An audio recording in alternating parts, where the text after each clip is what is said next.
I all memory superheroes. Today we are welcoming on the show Miss Nina. If I have to tell you about a little about Miss Nina, who has almost 17 years of experience in the corporate world as a life actuary, working in different parts of the world like Brussels, Madrid, London, Johannesburg, and Munich. She has also worked around 11 years in the humanitarian field, working on trauma relief survivors of self or man-made conflicts in Africa, Belgium, and the Middle East. She has rehabilitated hundreds of prisoners in South Africa, as well as has provided stress relief to humanitarian workers in the DR Congo and professionals from different walks of life using the art of living breathwork techniques. Life coaching has complemented her training in 2012. She has started her life coaching in 2012, as well as Peacebuilding Skills and Mediation in 2014. In recently she has trained in the Silva method and in Theta Healing, which has strengthened her toolkit and given her more clarity on what she wanted to do. She has now decided to bring her 20 plus years of experience in dealing with diverse mindset and human dynamics to support those who want to upgrade their self-identity and belief systems in order to be in the driver's seat of their life. So let's welcome Miss Nina. Hi, Nina. Thank you. Welcome to Thanks. the show. Hi. How are you? I'm good. I'm good. Yeah. So thank you very much for coming on the show. I have seen whatever you have done in past 20 years, and then there are a lot of things. You have helped a lot of people in different parts of the world. So hopefully this interview is going to help a lot of my viewers and listeners in their life. If you allow me, should I start with my questions? Sure. Yeah. So my first question for you is, what's one thing you wish you had known when you have begun your career? Wow. What is one thing I knew before I started my career? So I had 3 careers. I think I wish I knew more about my purpose, about what would get me out of bed in the morning, what I would feel enthusiastic about, Right. and not be driven by the financial needs and creating financial stability and working for money basically. Right. This is a Passion, lesson yeah. I learned that much later in life, and I wish it had come to me much earlier. Yeah, life could have been a little different. Yeah. Indeed. Yeah. What is your, if I have to ask, what is your biggest failure and what did you learn from it? It could be your learning also, or something which have turned your way of living. So what could be that, if you have to tell us? I think that's an excellent question, because I've done so much that sometimes you lose track of all the lessons. Right. And I think the biggest lesson has been not to forget myself in the process of helping others, because I'm so passionate about supporting others that very often their drama de-dramatize me. Inside, Inside. So basically, because they are living worse conditions than me, I don't have the right to complain, or I don't have the right to give myself attention. And this has been one of the biggest lessons of my life, is I lost my balance. Yeah, and I forgot to put myself on the priority list as well. Right. So now I'm really focusing on finding my balance so that I can help others, but I'm also honoring my own needs and desires. Right. Empathy has taken toll of you earlier, but then now you have find your balance, how you can do something for you as well as the people around you, right? Yeah, basically, I think I got burnt by my own passion by my own fire of passion. I myself got burned. So this has been a very, very big lesson for me. Right. If you have to give one advice, what advice would you give someone wanting to pursue a career? As you said, you have 3 careers. So if someone want to pursue a career in actuary and if someone want to start a career as a life coach, what one advice for both the careers you can give? I think the advice would be the same in both cases, is don't wait to be perfect. Okay. Before launching yourself. So very often we don't, we finish all our studies and still we're not confident. Yeah. And so then we feel like, no, I need to study more. I need to do a master. I need to do a PhD.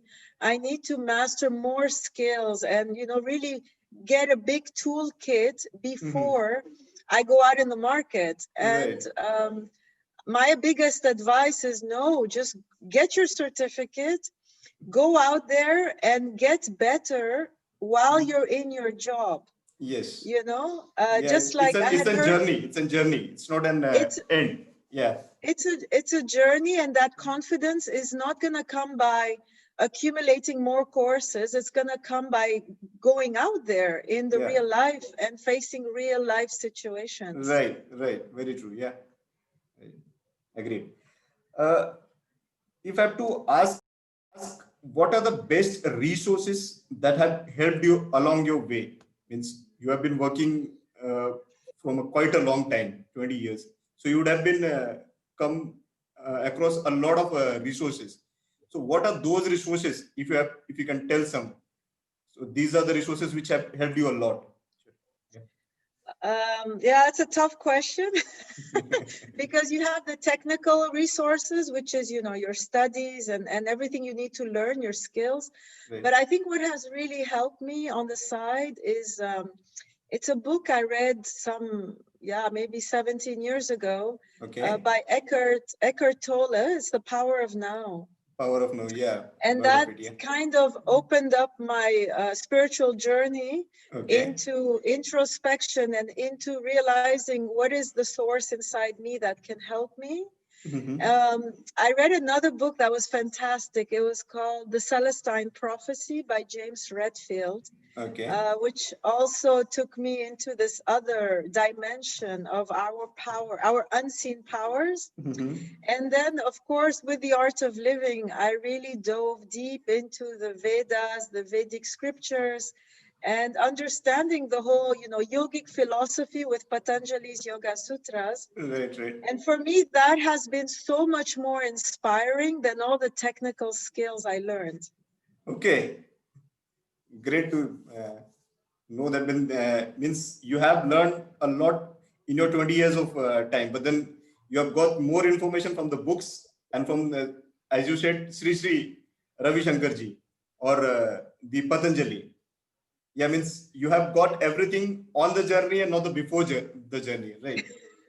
Yes. If you have to name 3 people, and in 3 people, who are those 3 people who have been the most influential to you in your whole life, not only the career part, the whole life till date? I think the first person would be my grandfather. He lived with us when I was in Africa, and he was very inspiring to me because every day he would wake up at 4 a.m. to meditate. And as a child, meditation is so abstract, it's weird. Yes. It's not tangible. Yeah. You cannot see it. You're not doing anything with your body. And so for me, it was really an inspiration to learn, there's another world that is actually inside me, not outside me. Outside, yeah. The second person would be my mother, because she's always been very open-minded and supporting me in all my choices. And this really gave me the confidence and also the wings to fly, because I knew even if I made the wrong choices, that she was still there for me. She was still accepting me, and she was not forcing me to be the person she wanted to be. Right. And that really gave me so much freedom, because touch wood, until today, there's not one choice I regret in my life. Like, I can leave my body right now and I'm so happy with my life, because I've been able to do everything I wanted to do, and not, good for you. Yeah, good for you. Yeah, you know, nice. not Great. what others wanted me to do.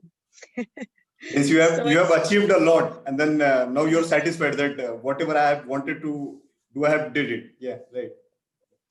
yes, and the third person is, Sri Sri Ravi Shankar, who's really been an inspiration to me. He's a world humanitarian, and as an Indian, you probably know him.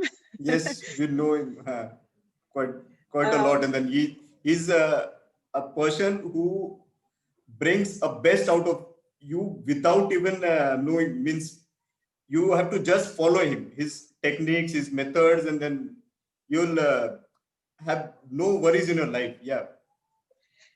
Yeah, basically, he equips you with so many practical tools to manage your inner world, to manage your stresses, your inner talks, going through breathing techniques, meditation, to every day you're emptying your stresses. So actually, you get so much more clarity. Yeah. So much more energy, enthusiasm, and you're able to better make decisions in your life, because you're not clouded by the stresses that you pick up on the way. So he's been a real inspiration. Great, great. Yeah. He's such a he's such a nice person, such a great human being, and he's doing a great cause also. Yes. Totally. Yeah. If I have to ask you about one common myth in your field, in your profession, uh, maybe in helping people all across the world or in the life coaching part, there could be a common myth, then people will not be going for that profession. What is that myth? And you want to bust that myth that there's no thing like that. If you have to tell, yeah. Yeah, I think there's two myths. I think one is, especially life coaching, is you don't have to be perfect before Right. you start, like I Right. mentioned. Yes. And second is, nowadays there's so much around coaching that you feel like it's really money driven. Yeah. And I want to break that myth, because if you go for coaching because you think you're going to make a lot of money, honestly, don't go for it, because it's Right. not going to last long. Like, that money is going to be very short termed, Yes. because life coaching only works for people who are really passionate about helping people, about supporting people. Agreed. And Agreed. money, yeah, money is just a byproduct, Yes. it's not the main driver. Yeah. So if you want to really bring deep transformation in people, that comes from your own passion, which is sitting inside you. It's not something that you go out there and learn about your passion. Right. It comes naturally to you. Yeah, it's a satisfaction part which you keep getting and then keep evolving and you start Yes, helping people. Yes, agreed. exactly. If I have to ask, where can our listener connect with you online? Because it's a COVID situation, people may not come to you directly, but then if they have to connect online, where they can find uh, your services, or you, if they want to connect with you. Yeah. Yeah, well, because like you say, we're online, there's different options. You can find me on LinkedIn with my name, Nina Noorali. Okay. You can find me on my website. It's called shifttolight.com, where the 2 is a number. So shift, the number 2, light.com. Yeah. You can find me on Facebook, of course. I also have my page, shifttolight.com. And I've now started an exclusive private group called Reshape Your Mind on Facebook, for all the people who are intrigued about the mind and want to learn different tools, different practical tips on how to better manage everything that's going on in the mind and our inner self, basically. Yes, yes. Great, great. No, I'll take all those details from you and then I'll share with my Sure. listeners so that they can connect with you and get help from you. One last question, which is most favorite of all the lot.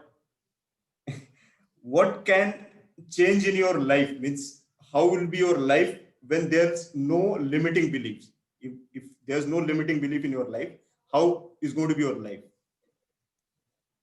Wow, that's like a bomb question. Yeah. There's no limiting beliefs. I find that a bit difficult to imagine because we constantly have limiting beliefs, even though we keep, removing them, transforming them. Yeah. But how would my life be? I think life would just be, there would be a switch in the head, which would be a yes switch, like everything is possible. Yes, right. Even though, so when you're faced with a challenge or when you have an idea, very often you have all the resistance coming up in the mind. No, you cannot do this. No, it's not going to be possible. Are you crazy? How are you going to do it? It's going to cost money. Who's going to help you? So many things come up. Yes. That you're even scared to, to develop the idea further. And so I think if there's no limiting beliefs, it would just be a yes mind. It would just be, yes, I can do it. Yes. Nothing is impossible. And even if you don't know the how, like even if you don't know how it's going to look like, what are the different steps, just the fact that you have a yes mind. Yeah, you'll be supercharged up, yeah. Yeah, you're supercharged up, but also you're going to be attracting everything required for you to realize your goal, your objective. So your frequency, you're going to be vibrating at a much higher frequency. Yes. Because nothing's going to hold you back. And that in itself is going to attract what you need. Yeah, agree. Does that make sense? Yes, yes. Ms. Nina, I think I'm done with my questions, and fantastic. You have answered all the questions with a lot of knowledge, a lot of things which our listener is definitely going to benefit from them. So I want to take this occasion to say thank you for your time and all the things whatever you have shared. I'll definitely take all the details from you, and then I'll try to give it to my people so that they can connect with you and then get maximum benefit out of it. Fantastic. Yeah, thank you so much. Thank you so much for coming on this show. Yeah. Chakradhar, just one more thing I'm thinking about, because we're reaching the end of the year also. Yes. I'm organizing a masterclass, which is free for everyone. I'm organizing a masterclass on how to build your vision for 2021. Great. Yeah. So whenever I have everything ready, I will be sharing that with you, and feel free to invite all your listeners and viewers. Great. It is going to be a good opportunity, and people will definitely connect with it. Yeah. Fantastic. Thank you very much for sharing such an great thing with us. And thank you very much for coming on the show. It's my pleasure. Yeah. Thank you. Bye. Thank you.